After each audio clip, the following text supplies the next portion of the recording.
Hello, and welcome to the podcast. Every moment is sacred, where we interweave meditation and healing into everyday life. I am your host, Rain Elizabeth Stickney. Now, let us begin. Jennifer Chambers and I dive into the realm of true crime. Jennifer is a writer, publisher, and host of the podcasts The Courage Checklist and Mayhemporium. Her writing has been seen in over 25 books, as well as various media outlets. As a co-owner of Groundwaters Publishing, she helped hundreds fulfill their dreams of being published. She also founded the TEDx Veneta Woman event.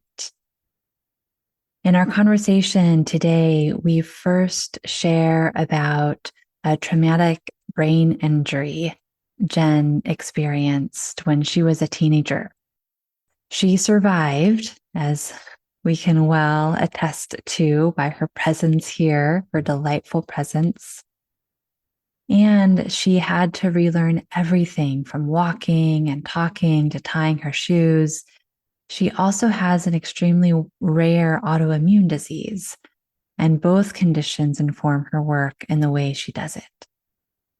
In her nonfiction, her work is often about the resilience of humans, and Jen is a human being filled with resilience, perseverance, and a brilliant mind. I find Jen's resilience to often come by way of emotional courage. We touch in on what emotional courage is just a bit. And as she writes about true crime, that is a way that she gets to explore the darker motivations of others. Her books can be seen at your favorite bookstore or online. And she is also a speaker who is happy to share on subjects of resilience, courage, writing, publishing, and self-advocacy. Jen can be found at jenniferbyerschambers@yahoo.com, and her website is jenniferchambers.com. Our conversation today begins with Jennifer's healing from her traumatic brain injury and an interesting experience she had during a recent breathwork session. We wind our way into true crime, and for this reason, this episode is not for all audiences. This is an adult-only episode, folks. We talk about true crime with enough detail that our younger audience need not be privy to. Please take good care and listen with an open heart and an open mind. I ran into one of the families I know who listens to this show, and they shared with me that they're very grateful for these warnings I put in the beginning or the welcoming information I include when an episode is for all audiences. So please know that whether or not you have younger folks within your family or community who are listening to this show, I am so glad there are younger folks listening to this show in general, and I want to take good care of them as well as you. So if you are an adult and you have a sensitivity around true crime, better skip to the next episode or perhaps one of the past episodes. Speaking of which, this week on Tuesday, I shared 2 poems. One is called Sun Caught, and the other is titled I Am. Both poems are written by my mother, Leslie Lane Russell, and read by me. On Wednesday, I shared a guided meditation.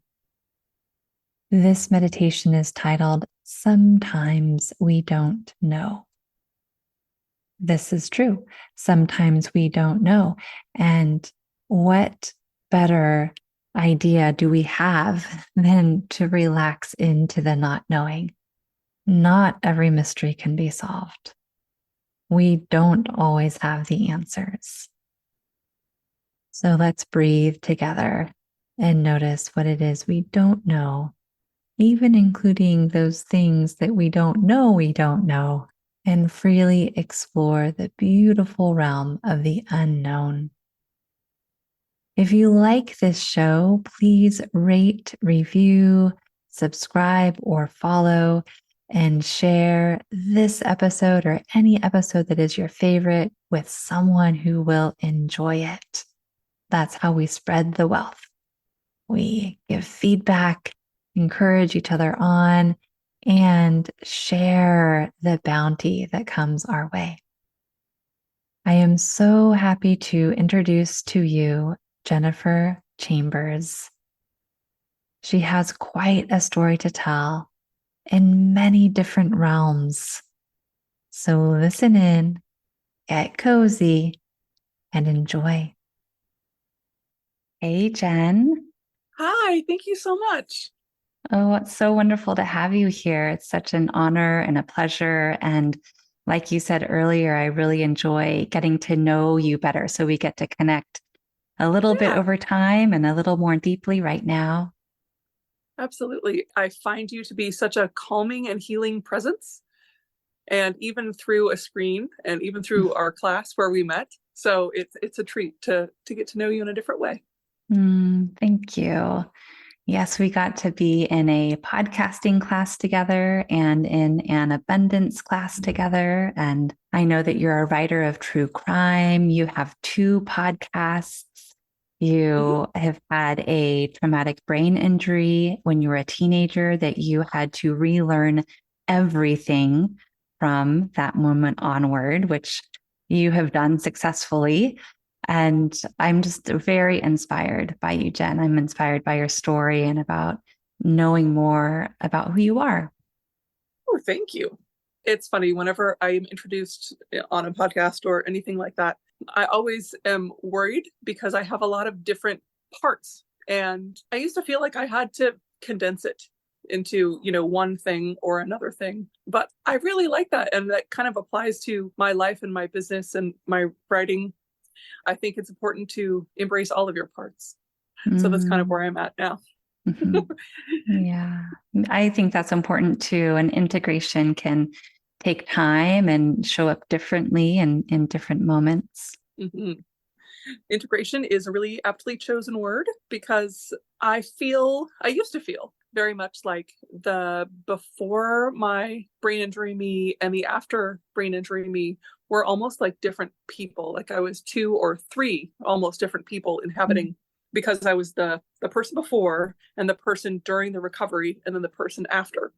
Mm-hmm. So integration has been a huge theme of my whole life, trying Mm-hmm. to reconcile those pieces together. So I kind of feel like now I'm 46 and I'm sort of getting a handle on it, maybe. But my accident was 30 years ago. So yeah, maybe it just took me a little time. It's like my second life, sort of. Mm-hmm. Mm-hmm. Mm-hmm. Well, welcome to your second life, your entire life, this moment now, all of it. Sometimes I like to start these conversations for the podcast by asking about gratitude. I'm wondering what you're feeling grateful for today. Oh, I've been meditating on gratitude for about a month, actually. I would like to say I do that all the time, every time. But of course, that's not realistic. But for about a month in my meditations, I've been thinking about that subject a lot. And because I have this gift of a lifetime, I try and really be present and be grateful for the daily interactions, the things that are, I can reframe them from being irritating, like laundry and, daily chores and things like that. But for me to be grateful for those things feels like a true expression of gratitude, and really what I need to do. I need to be grateful for those mundane things as well. So that's what I've been working on, and it's a struggle because I don't love doing laundry, but Mm-hmm. but I love the fact that I can do it and that I'm able to do these tasks that are mundane but were considered so impossible for me, to be able to navigate my way through a grocery store. Mm-hmm. So to be able to do all of the normal quote unquote things that I can do now, Mm-hmm. I'm really trying to be present for those and Mm-hmm. and explore that there's beauty in those things too. Mm-hmm. Mm-hmm. Yeah, so wise. How brilliant to be grateful for the small things and to really know that those are precious moments, to be able to walk through a grocery store or do laundry or even have laundry that needs Right. doing. Right. Yeah. I mean, it's those, because I had to cut things back to such a basic level. I felt resentful for that for years and years, for having to relearn everything and having to do everything the hard way all the time. Mm-hmm. I felt very resentful. And I mean, I don't think it was kind of rightfully so, right? That makes sense. Mm-hmm. But it doesn't serve me to be angry or resentful about those kinds of things. And I think everybody has those things. Everybody has to do that dumb stuff like Mm-hmm. laundry and dishes Yes. and and yes, I love picking the tomatoes in my garden. Do I love weeding it? No, but I have to do it so that I can get the tomatoes. That's how it Mm-hmm. works. Mm-hmm. That is how it works. I feel like it takes me a little while, but once I get there, Mm-hmm. Mm-hmm. And to give our I listeners a little bit of context, you're a mother, right? yes, I have 3 kiddos. It's interesting navigating that now. My husband and I chose to have kids far apart because of my injury and my ability level. I like to say I started early and often. And so, so I have a 22-year-old and I have a 16-year-old. Oh, I'm sorry, 18-year-old, and I have a 12-year-old. So Mhm. we spread them apart because I can only really handle one little person at a time. And I knew that about myself. And I knew that my husband and I planned for me to be at home and do my things because I can do my career and the things that I like to do while he's working out in the world. And it's worked out pretty well. I'm very grateful to say that my oldest, because of the pandemic, he was able to still live with us during college, and he's got one more semester to go. But we have a very tight family unit, and I think that because we were so purposeful with our parenting, by and large, it's worked out pretty well. We have pretty great kids. So Mm-hmm. I I'm very believe it. happy. You're such an amazing person. I can imagine Thank you. amazingness in your children and your husband and all the way around in your family. Thank you. They're pretty great. I'm extremely lucky to have them. I'm very Jen, lucky. how would you describe your career? You mentioned you can do your career at home. What words would you use to describe what you're offering to the world? That is a great question. My goal with my early writing career up until now, it's in different ways, but I think that our stories matter. And I think that too many people are too afraid to tell their stories, whether it's in fiction or in nonfiction or on my podcasts.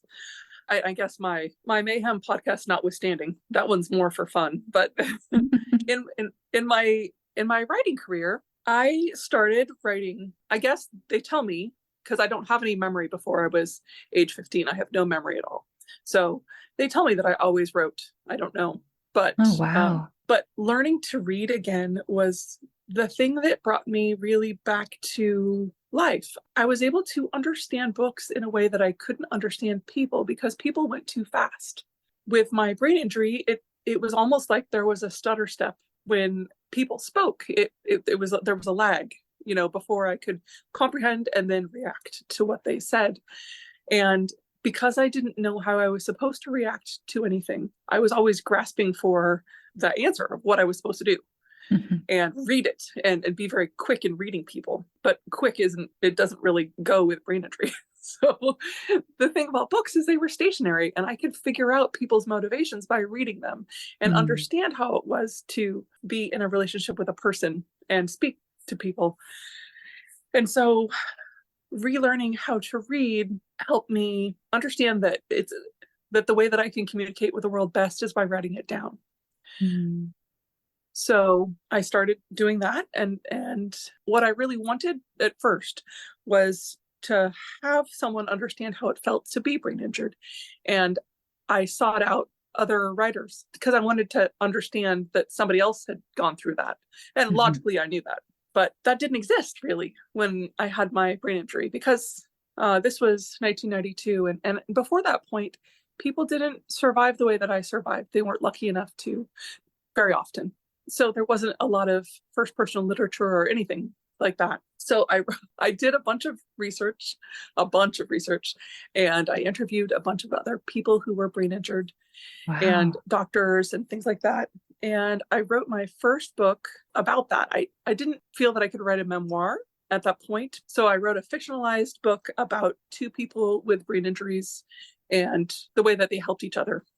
And I always say it was my first book and it was my worst book, but it was very cathartic, and it was pretty great. That book got me accepted into the Iowa Summer Writing Program, which is a pretty great and prestigious program. So that was pretty fantastic. And then I looked for opportunities closer to me after that book came out, and I found in my area that there was a small publishing company that was looking for writers. So I went to a meeting and I talked to them, and I submitted stuff. And the publishing company is called Groundwaters. And the goal of Groundwaters is to help other people share their creativity in writing or poetry or art of any kind. And their motto is bubbling up in our own good time. And I thought that was pretty great. I was like, wow, that makes sense. We're like the same. And I kept writing for them, and I kept very much enjoying working with other people and using the skill that I had to help them. And eventually I ended up buying the company with another friend of mine, and we published thousands of people's work and in anthologies, and then we published about 6 or 7 books a year, and it was great. It was wonderful. And then through various circumstances we stopped doing that, but it was really nice to be a part of our community and to be a service for people, to help them share what their story was and how important it was to them.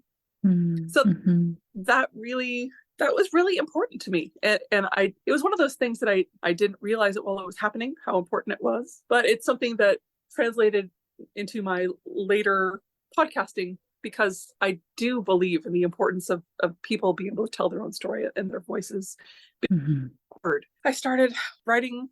I always joke that I just to get exposure and to to start in the writing game, because it's hard to break into in a larger way, that I wrote whatever they paid me to write. Mm. And Mhm. I did. I started writing horror stories. I have to say that very carefully. Um, and then I wrote, oh my gosh, I wrote women's fiction, romance, children's, mystery, fantasy. I wrote all different kinds of stuff for a whole bunch of different publishers just to get an idea of what it was like. And it was really fun, and I liked it a lot. And then I thought, okay, once I'd written enough things, I wanted to write stuff that was more meaningful to me personally. And I've always been a student of women's history. So I wrote a book about remarkable women in Oregon, in my state, and that's been my best-selling book so far. It Mm. went over very well, and it's sold at museums and bookstores all around the country. And then I've written 2 other books for that company, another book on women's history, the history of women getting the right to vote in Oregon, Mm. particularly. Mhm. And then I decided to, my secret, I guess not secret now, but my, my, I really like, I've always enjoyed kind of dark and macabre things. I think Mm. probably because I had such a dark experience as a kid. Mhm. So my latest book is all about it's called Murder and Mayhem in the Willamette Valley, and it's 13 different true crime cases from history in my state. Mm. And I'm working on a second one now. So long story long, I write lots of different things. for lots of Mm-hmm. different reasons, I guess. But Mm-hmm. the crux of my career is telling a good story. I think that that's all anyone wants. That's all humanity wants, really, from Mm-hmm. as long back as people have written or oral history. I think it's good stories are what connect us. Absolutely. To be a good storyteller is a true gift. And I love that there's lots to learn there. Mm-hmm. And I think that's another thing that is a hallmark for me. I'm just curious about everything. I'm voracious about knowledge. I read so many books, so many different subjects, and I listen to podcasts 24/7 about everything. I'm open to it all because I think that that's one of the things I'm lucky enough to be able to do again. So Mm-hmm. I want to know everything Mm-hmm. all the time. Mm-hmm. Oh, I feel such abundant life streaming from you, Jen. Thank you. Speaking of good stories, I did ask you before I pressed record about what you would like to share today. And we were just on the brink of discovering a healing story or some sort of a healing conversation that's true for you in this moment. I was very lucky to experience a breathwork session yesterday in a class that I had that was completely unexpected. Mm. And I like being surprised by life in that way. I've been very familiar with different kinds of breath work and different kinds of meditation. But yesterday I was in a class with my teacher, Jen Liss, and she led us in a breath work technique that I had never done before. And I went in with no expectations, not thinking that it wouldn't work, but just not knowing what to expect from that particular style of meditation and breath work. And I try really hard not to have preconceived stuff jumping into that because if I do, it doesn't work very well. But it was just an incredible experience. I was doing the breathing technique and we did two different styles of breathing. And when we got to the second style of breathing, I had an incredible image. But during this meditation, I completely popped in to it was like I was experiencing being in the hospital and that recovery process. And I could feel wool blankets and I could smell the antiseptic in the air. And I could remember the feeling of being so incredibly sad and so incredibly scared because I didn't know who I was and I didn't know where I was. Mm. It's kind of funny now. I thought that I was being imprisoned because I had to be tied down or had restraints on me because of the way that I had been injured. They didn't want me to hurt myself anymore. So it was nothing nefarious, but I didn't know that. And I didn't know anything. And so I can remember waking up and I had to have several facial reconstructive surgeries that were also very painful. Mm. And being in this meditation and being able to remember that feeling, not the pain, but just the incredible sadness and fear was so incredible because the feelings are what I can write about, the Mm-hmm. experience through the feelings. So it was such a gift to be able to get that and to be able to I just burst into tears but it was in a cleansing way. It was the reason why it was so helpful was because at the end of the meditation time, Jen had us put our hands over our heart center and sending healing energy and love to that experience. And so for me to be able to kind of not parent that little person in the hospital, but almost like that, just to be able to send love to that memory of that person and that person that's still inside me, apparently, Mm-hmm. was just transcendent. It was an incredible experience. Mm. I felt Yeah. very, very lucky and also kind of stunned that it even happened. I didn't expect it at all. Mm-hmm. Mm-hmm. And so to have that just like core memory unlock was pretty flabbergasting. Oh, amazing and incredible and fascinating. And I get a feeling of such connectedness with you as you're sharing your story. And I imagine, and I want to check out with you, that inside of yourself, there's a greater sense of connectivity through this experience of breath work and remembering and being in your experience in such a safe way. I felt okay. It felt like that part had been cracked and was starting to mend, kind of. Mm-hmm. I really did feel connected to that person inside and that memory. And it was very healing. It really was in a way that is almost indescribable. I just felt warm, and I don't know that I want to go back to it right now. Mm-hmm. It was kind of traumatic, but also impactful and wonderful at the same time. It's hard to put it all into words. But yes, I think connected is the best word for it. Yeah, I Uh-huh. guess. Uh-huh. Right. And we were using the word integration earlier Right. as well. Yes. Hmm. Uh-huh. Yeah, I think that's the perfect way to put it. Yeah, like there was a little piece that had been hanging off by like a thread, and I was pulling it back inside. Mm-hmm. And I'm the reason it is because I get to have these meditations with her for the next 9 months. So I'm looking forward to different breakthroughs. Oh, lucky. Yeah, that's pretty great. I'm very excited. And it was great because it also renewed in me. This morning, actually, I had put everyone else's book and so many different projects in front of that book and that project about my experience. And so this morning, I woke up and I was looking at agents, and I haven't looked at agents for years. I had an agent many years ago, and it was for this particular book this project about me. And interestingly, I wasn't ready. I met her at a conference in Hawaii, and it seemed like magic. It seemed like magic. She loved me and loved my story, and I was able to sell myself to her on the strength of the story alone. And I wasn't ready to do it. I couldn't follow through with a book. And so of course she couldn't keep me as a client, which no fault to her. I didn't follow through. Mm-hmm. And I used to be really ashamed of that, but I understand now that it just wasn't time for me. I had other things to do, and I've apologized to her before, but I feel like I'm ready to look for that kind of representation in a different way. And I needed to have the other experiences so that I could tell my story. Mm-hmm. I couldn't, it was too close. I needed some distance, I think. So now I think I'm ready. At least I hope so. We'll see what happens. I love how you're listening to yourself, Jen. Oh boy, that's a tough one for me. I'm not great at it. I'm not great at it, but I'm Oh, trying. And I feel like all I can do is keep trying. So mm-hmm. Well, there's a lot. I see some evidence of listening to oneself in you. Yes, thank you. That is a number one goal for me. That and having fun. I'm not great at having fun. So Oh, no, I'm not.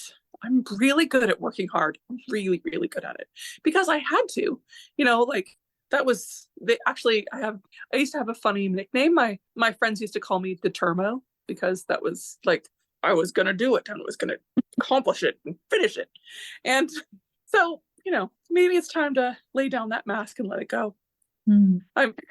I'm trying more to do one more fun thing that's a little bit scary every day. Like yesterday, I don't love jumping in water. Mm. I don't love being underneath water, but I love water. So yesterday in the pool, I jumped in and I did my scary thing for the day, and I felt great. So micro wins, I think. Oh, yes, I can relate to that feeling of jumping in water. And even when it's safe and a good temperature, it can still be a little scary to actually take that leap. Yes. And it's such a good metaphor, but oh my gosh, it's terrifying to me. I don't know why. There's no reason. Even like you say, even if it's safe, but Mm-hmm. boy, it felt amazing to do. I Mm-hmm. can't wait to do it again. Well, I'm so surprised about the fun part because every time I speak with you, I have fun in your presence. Well, thank you. In my, I don't know, like I say, I'm very good at getting things done. So I think that oftentimes in my daily life, particularly, I check things off of a list, and not in a fun way. That's one of the reasons why I called my first podcast, The Courage Checklist, because I want to do the stuff that I want to do on my list, not just Mm-hmm. the laundry and the dishes and all that stuff. I Mm-hmm. want to do I've had on my checklist learning to play the piano for probably 2 years. I own a piano. Have I learned to play it? No, I have not, but it's on my list. So that's kind of out there, but and that will be so fun. Why do I not do that? So I think I have to break things down on my list, my fun list, into smaller pieces for it to be achievable for me. So well, what was the motto for Groundwaters? Bubbling up in our own time. yes, I have a that's lot of me. trust in that. Yes, it'll happen when it's gonna happen. But it won't happen if I don't do those small steps to make it happen. If I don't research the agent, I'm not going to get the book out. If I don't go online and find a piano teacher, I'm not going to learn, but I will. You will. I will. You will. I'll get there. There. And I love to learn things. So that one I have faith that will happen. And having faith in your own, I don't want to say, I guess, will, but in your just having faith in yourself is something that I am interested to explore, in your own intuition and trusting yourself. I think that trusting yourself is a very high form of self-care. And that's what I need to learn to do, because I think that, yeah, maybe I am more fun than I think that I am. Maybe I can do more things than I think that I can, but I just need to learn to trust that and follow my own intuition there. Possibly so. This sounds like wisdom bubbling up from within. Yeah, I talk a good game, but well, I have to say that in your episode 0 on the Courage Checklist podcast, I heard you speak about different kinds of courage, and one of them being emotional courage. And I actually hear a lot of emotional courage in the description of the breathwork session that you had with Jen Liss. Wondering if that resonates for you. I think that is a new thing that I'm learning to believe about myself. Yeah, I think that feeling emotion is something that was so hard for me because I felt so vulnerable and so scared for so many years. So obviously I experienced it, but again, I was very good at concealing it and pretending like it didn't exist. So admitting to any kind of, not weakness, but any kind of emotion felt weak for a long time. So it feels almost revolutionary for me to be honest with myself about those kinds of things now. Absolutely. Yeah. Revolutionary is an excellent term, because to become vulnerable with one's own feelings, and secondly, to share them, are huge steps of inner revolution. Probably the hardest thing for me ever. Very, very hard. And it feels so silly because everyone has emotions. It's okay I tell my children that it's fine. Nobody else seems to have a problem with it. But I can just guard that. And it's a protective, I know it's a self-protection mechanism. But also I think that is where I'm excited about the future for me, is being able to, I think that the reason why I haven't had certain things happen, or certain relationships aren't as deep as I would like, is that I can't be more vulnerable. So I'm excited to be able to show myself, my real self, to people and to see what happens. It's scary, but also I guess I'm old enough now that I don't care. So that helps. That helps. There is something about the 40s that gives us a different sense of everything, I think. Oh, it's wonderful. My mom used to say that it was her favorite time, and I didn't get it, and I get it now. It's great. So on the note of emotions and true crime, there are some people who are really drawn to true crime, and they really love the excitement. There are some other people who are not really drawn to true crime or any kind of crime. And for me, I can feel the emotion of it all. Like, we have actually some true crime stories in my family of origin, solved mysteries that are horrendous, unfortunately. And there are also mysteries that happen in the world that are unsolved true crime that are filled with emotion for me. And Mhm. I'm wondering for you, what is the emotional context as you're writing or podcasting about true crime stories? I've always been fascinated by that. And I read a really great book by Paul Holes, who's an investigative reporter, but he was a crime investigator. He actually helped solve the Golden State Killer crime. And he talks about that.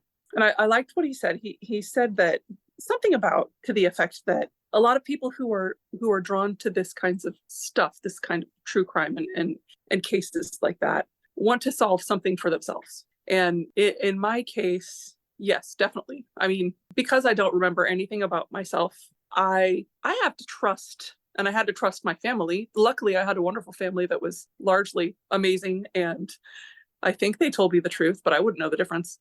Um, but I think that solved things are really, really interesting to me. But also, because I'm a person who's experienced violence in different forms, I also have had other experiences in my lifetime that were very violent, and it's nice for me to see other people have courage in those circumstances. So that's kind of what draws me to it. But I always try and be sensitive to the fact that there are real people involved, and I think that that's a really hard thing for any kind of a person who's interested in, especially, or reporting on or telling stories about true crime. They're all families that are impacted. Yeah. And I think that I'm not always going to get it right, but I can always try. And to me, talking about any kind of a crime or a criminal case, be able to speak about the victim or the person who was impacted and their life as a full and complete individual before that happened, and maybe afterwards if they're still alive, Yeah. is important. I think that those things are interesting. And I think that also another reason, and Paul Hull said this too, that true crime is fascinating to a lot of us, is that there's so much uncertainty with life. Stuff Mhm. could happen at any moment. A meteor could come out of the sky, or you could be hit by a car, or there's so many random events. It's interesting when something is solved, or even if it's unsolved. It's interesting that to see stories and wonder what happened. Yeah. I think, yeah, I think I like I like it when things are solved much better than when things aren't, because there's an end, and it makes sense in that way. It doesn't necessarily mean it's a good ending, but there's an ending, an Hmm. Yeah. It explanation. becomes, right. It becomes known rather than Yes, ambiguous. yes. Hmm. And because my life has had so much ambiguity, it's nice to have things be less so. Hmm. Hmm. Hmm. I've just always been drawn to that kind of stuff. And I don't know if it's the shadow side of my personality, but I'm not a violent person at all. I'm extremely pacifistic, but I really like justice too. So I think that I'm very drawn to, because of my, it's almost like my upbringing was stories, right? So if stories were my parents, they had a hero and a heroine and and an ending, and Hmm. in a long-winded way. If Are that's a good you, answer. it's a wonderful answer. Yes. And are you more drawn to the solved crime stories? I am. I am, because Hmm. of that. Although I Hmm. think the unsolved ones are very interesting. And actually, I'm going to do a series on unsolved crimes here. My Murder and Mayhem podcast, Mayhemporium, is mainly focused on Pacific Northwest cases, not solely, but because that's where I'm focused. I love the idea of bringing some awareness to cases in case someone somewhere knows Yeah. something that can Hmm. help bring closure to the people involved. Hmm. Hmm. What do you find is the healing process of the family and victims when there's a crime? People are generally pretty private about that, but it tends to go two ways. There are, just from my particular research, and of course this is not a blanket statement, but just from the things that I've covered or researched, there are the families of victims and people involved in crimes that want to talk about it and want other people to know about it, and maybe it's a cautionary tale, maybe it's Mm. just to maybe it's to help solve it. And then there are those that are extremely private, about it and heal with their own people and their own practitioners and things that they do. But oftentimes they'll be like the public and the private. It seems like. It seems like, and whenever one of the reasons why I often do historical crimes is because then I can see that and I can see the aftermath, and it's much easier because I don't ever want to impact people's lives negatively. So it's much easier to talk about crimes that are in the past. That makes sense. And yeah, I get a feeling of respect from you. Oh, I want to always. I mean, because they are people's lives. They're whether you're a person who has, I know from experience that you can have family members that are completely morally ambiguous, and that's not my fault, and that's not my parents' fault or anyone else in my family's fault. So I have to believe that that's the same for other people. That there are different, there's different circumstances, obviously, and I try to be respectful whenever I can, because I wouldn't want to be hurt that way. Yeah. For people who are not drawn to true crime, what do you think they might get from reading one of your books or listening to your podcast? What might be the draw for an audience who is not readily interested in the topic, but kind of curious as they hear about you and they think, oh, wait, but what is she doing? Is there something for me there? Well, I kind of, I'm trying to find a way to say this in my marketing. I really have, I have two outlets, very yin yang of me. I have my courage checklist where I talk about people's courage, and I talk about chronic illness, which is something that affects me. And then I also have my Mayhemporium podcast. So I've got the dark and the light. And I think that I'd like to think that I have something for anyone based on either. If you don't like true crime, I completely respect that. There's, it doesn't have to be your cup of tea. But if you're interested in the lighter side of things, I have that too. And like I say, I think we all contain multitudes, right? So not that I have to be all things to all people, but I certainly like to show both things that I'm interested in. So I think that I have books that are true crime. I have books that are I have fictional books. I have nonfiction about history. I mean, I guess I do have something for a lot of people. It depends on what you like.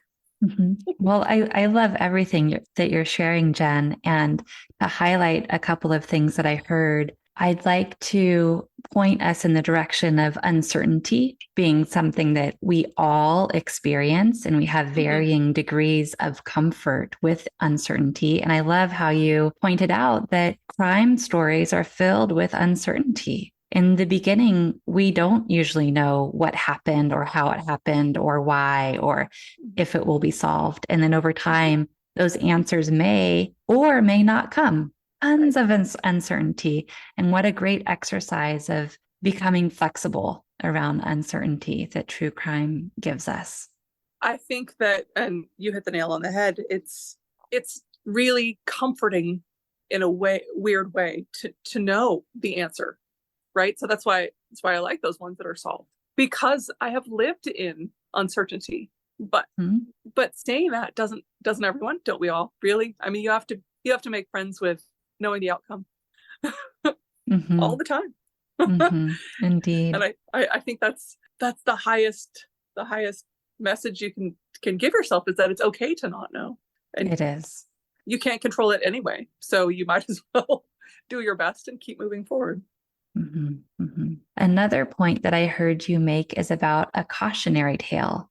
That sometimes especially when the mysteries are solved, there can be a cautionary tale, or if a family feels public about what happened to a family member or a loved one, it can provide some awareness of what people can pay attention to protect themselves. Yes. And I think that all that I've heard from families who are open and willing to talk about that is that they just don't want it to happen to anyone else. They don't want their loved one's loss to become just like someone else's loss. They don't want anyone else to have to lose anyone. So the people who have spoken have been very generous and in sharing their opinions and their feelings about their family member. I think that would be horrendously difficult. horrendously difficult, Mm-hmm. but an incredible thing to do, to be able to provide that for other people, Mm-hmm. for other women to keep themselves safe. Particularly, that's a huge theme of the cases that I've covered, because violence against women is so common. Mm-hmm. Mm-hmm. Yeah, unfortunately. Yeah. I am drawn in a couple of directions. One direction is some more questions that my listeners have provided for me to ask you about crime. And the other direction is just to give maybe even a foreshadowing, depending on what feels right for you, Jen. But there is a crime story in my family where my cousin was murdered. And as a cautionary tale, it is interesting to know some of those details about what happened for her and what her choices were, because this is what I want to say to our audience. She fought so hard that the murderer made many mistakes. And if she did not fight so hard, it would have been a mystery that could have gone unsolved. But Oh, she forced him to leave so many clues that it was discovered what wow. happened, how it happened, who he was, and it's a solved crime. Oh So my fight goodness. hard. I mean, hopefully we all stay safe. I want us all to be safe. Yes. But if something happens, Yes. it's okay to Yes. fight hard. Oh, absolutely. There are two cases in particular that I wrote about in this last book. And the policeman involved said something similar, that the women, because of their behavior, whether they were able to save themselves or not, they were able to leave clues that led to the arrest of these individuals. And from all of the research that I've done, the advice to anyone who happens to find themselves a victim of crime is don't be quiet, always fight back. Often they say to, if you're still in a public place, to yell and scream that you don't know that person, because people will assume that it's a domestic dispute unless you say something like that. So, and also to be able to leave pieces of either your DNA or pieces of clothing or things that you can, so that there's physical evidence present. Wow. Wow. What helpful advice. Thank you.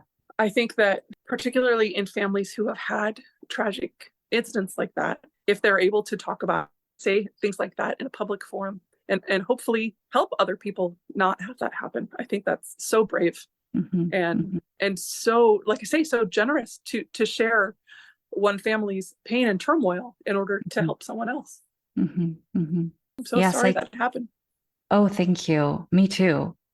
Um, And one thing that my cousin did that was helpful is that she ran. Like every time Mm-hmm. she got away, she ran, which made the crime scene larger. And that is part of what allowed for a lot of mistakes, because the murderer had to decide, am I going to continue with this act or Mm-hmm. not? And every time he Mm-hmm. continued, he left more and more evidence. So her ability to continue to get away allowed there to be more surface area for the authorities to investigate. Oh, that's incredibly smart of her, and to Mm-hmm. have the presence of mind to do that Mm-hmm. in Well, a I mean, place of, she wanted to get away too. I mean, it was yes. very real. Yes, of course, but to have, I mean, in a fight or flight circumstance, none of us know what we'll do. Mm-hmm. So to be able Mm-hmm. to do that, what incredible strength that must have taken for her. Mm-hmm. Wow, Yeah, the most strong person ever. that's amazing. Yeah, yeah. So Wow. the reason why I'm saying this as foreshadowing is perhaps it would fit on your podcast at some point to tell that Definitely. story. Oh, definitely. Definitely. I would very much. Oh, I'm so intrigued. But also, it's a great circumstance, because I never want to be interested in a salacious way. It's Mm-hmm. it's an incredibly human story about your family, about a person who mattered, and a person who counts, Mm-hmm. and a Mm-hmm. person whose story should be told. And I think Mm-hmm. all these people deserve to have their stories told. Mm-hmm. They're Yeah, so yeah. important. With deep, deep respect. Yes, Mm. of course. So, Jen, what do you think makes a serial killer?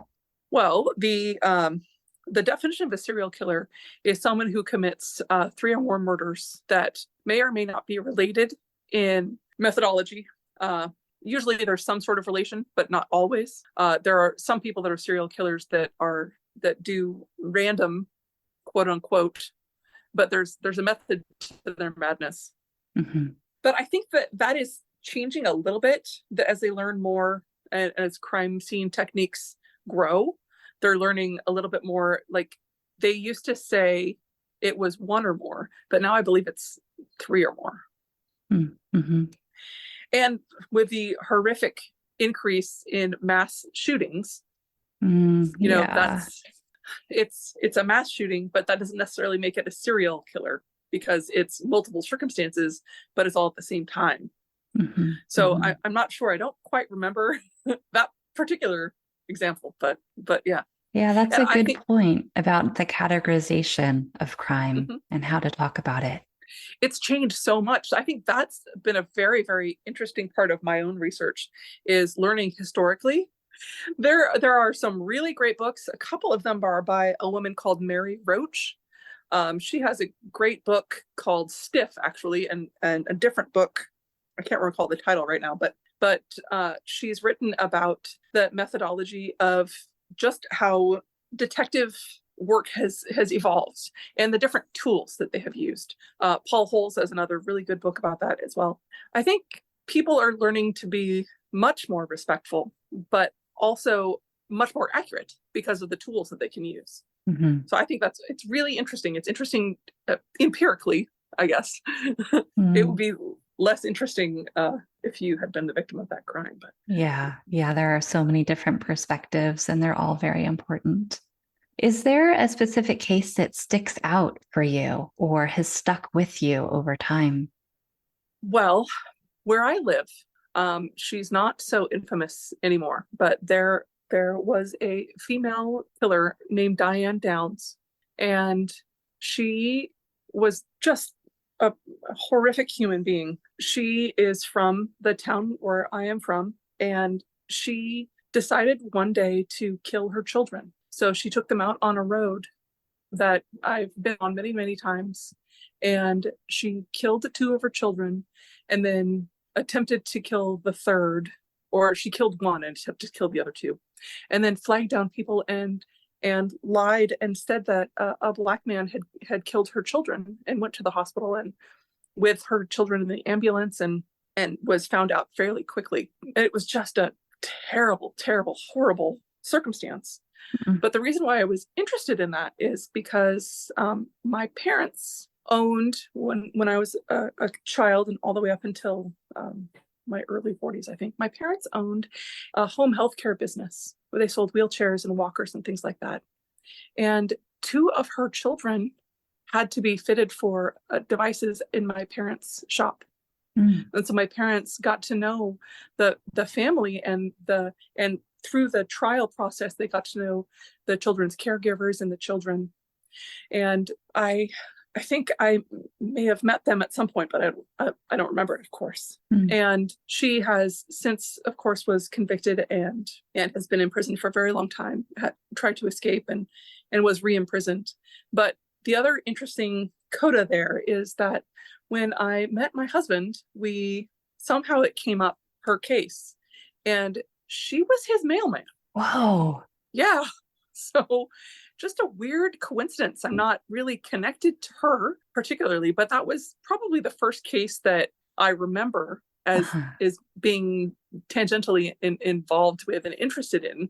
Mm-hmm. And just there being no reason. I've read all of the books. Anne Rule, of course, did the most famous book about her. And there's never a reason or an accurate reason for that to happen. But it's an incredibly interesting story. She wanted to leave and begin another life with another man. And so her children were disposable, and that's despicable. Oh my But goodness. yeah, it's despicable. But her case, because it was in my area, was just it's something that I'll just never forget. Mm-hmm. Mm-hmm. Well, that's unforgettable. Yeah. Oh, and so close to home in a couple of different ways. Yeah. Weirdly.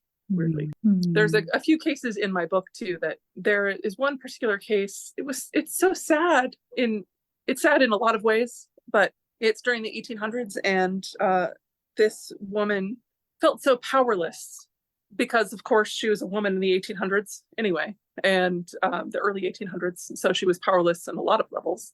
But her husband was having an affair with the neighbor, and she interestingly decided to dress up in men's clothes because she thought no one would recognize her. And so she went and she killed the woman who happened to live like 2 farms over in this tiny town. And for a while she got away with it, but it was just so sad. The murder itself was sad, of course, but just so many crimes that I have written about are just so tragic in so many ways. Tragic for the people who felt that they had no circumstance but to do that. Mm-hmm. And not that I want to feel sympathetic with a murderer, but in some cases, not all cases, but in some cases like that, it's easier to have a little bit of not sympathy, but sorrow for them and for the entire circumstance. Mm-hmm. Yeah. Well, I think you said it so well just then, Jen, that there is a value in having compassion for the person who is committing the crime, because at least in that moment, they likely don't see another way to solve their problem or to get what they want or whatever their motivation is. Right. There is something happening for them that this dramatic, tragic, hurtful, harmful, terrible act is the only way that they see. Mm-hmm. That's outstanding that a person can have that kind of tunnel vision, that kind of clarity that is completely harmful. And of course, if we open our hearts wide enough, there is compassion for that. That person is in a moment that there's likely pain for them too. In every case that I've read of, really.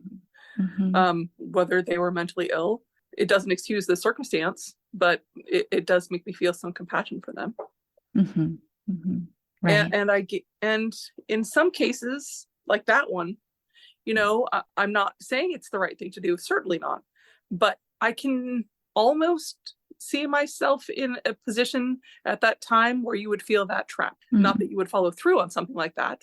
Mm-hmm. But I think that and that's the base of compassion, right? Like not that you understand the circumstance, but you can see where they're at. Right. Not that I would behave in the same way as another person, but that I can feel into their experience and have compassion. Right. And again, I think it's easier to do that with historic tales, because I don't want to ascribe my own values to her, to them. It's easy to do that, unfortunately. But it's also easier because it's a little bit more, because of the distance on it, it's a little bit easier to quantify, I guess. Mm-hmm. Yeah, time is a healer. There's a very special healing that happens with time. Very much so. I can certainly say, yeah. Go ahead. No, sorry, I can only say in my case, but yes, definitely. Yeah. Well, even in neuroscience and the way that our brains work, when we're able to take an event and actually place it in the brain in the position of the past so that we can look back on it, that's a very different healing experience rather than being flooded by it and having that traumatic event happen again as though it is this moment of the trauma. And so to be able to look back on it is a very specific neuro healing that only happens if we can feel and honor and experience the passage of time. Absolutely. I think that's very true. Very true. It's one of those things that when I was that kid in the hospital bed, one of the only memories that I have afterwards was just waiting, just wishing that 20 years would pass and I could be where I would be at that point, because I was so unhappy in that moment. Mm-hmm. And it definitely worked. You're right. Mm-hmm. It definitely worked. Well, Jen, what healing is present for you right now in this conversation, or when you look back at all these experiences that we're describing? What healing pops up for you if you inquire to a meaningful moment that's true for you? Well, it really circles back to what we started talking about, gratitude. I have to be grateful. I can't not be. I've been given such gifts. And I think for a long time, reconciling that and integrating the gratitude rather than feeling guilt. In my accident, I was the only person who was hurt this badly. So luckily I didn't have that guilt to hold on to. But I had a lot of guilt for a long time, and being able to be grateful and to not question why, but just to be grateful. I'm grateful to be able to talk about these things today, and anytime I can be reminded of the things I have to be grateful for. Mm-hmm. And like I was saying earlier, I feel like sometimes I have to be slapped in the face with it.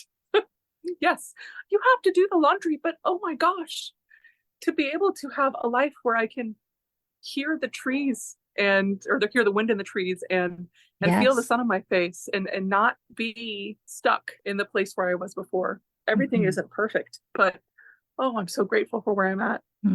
I'm so grateful for you. I'm so grateful for your amazingness and your ability to share about difficult topics and the truth of your experience and the insight you have about humanity. I'm very grateful for you, Jen. Oh, and I for you, thank you so much. This has been a wonderful talk. Thank you. Is there anything more that you would like to add? I mean, I want people to be able to find you. So let me remember to ask, how can people discover more about you and connect with you? Oh, thank you. You can find me at either of my podcasts, which are on any podcast listening device, at The Courage Checklist or at Mayhemporium, and my website, which is jenniferbyerschambers.com. We were talking earlier, my business name, I'm changing it back to Jennifer Chambers. It had been Jennifer Byers Chambers. That's what my website is right now.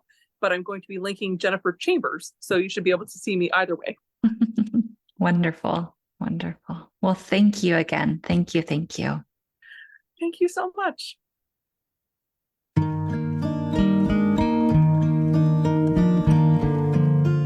Thank you so much for listening. It has been a great joy to have your presence here in this podcast.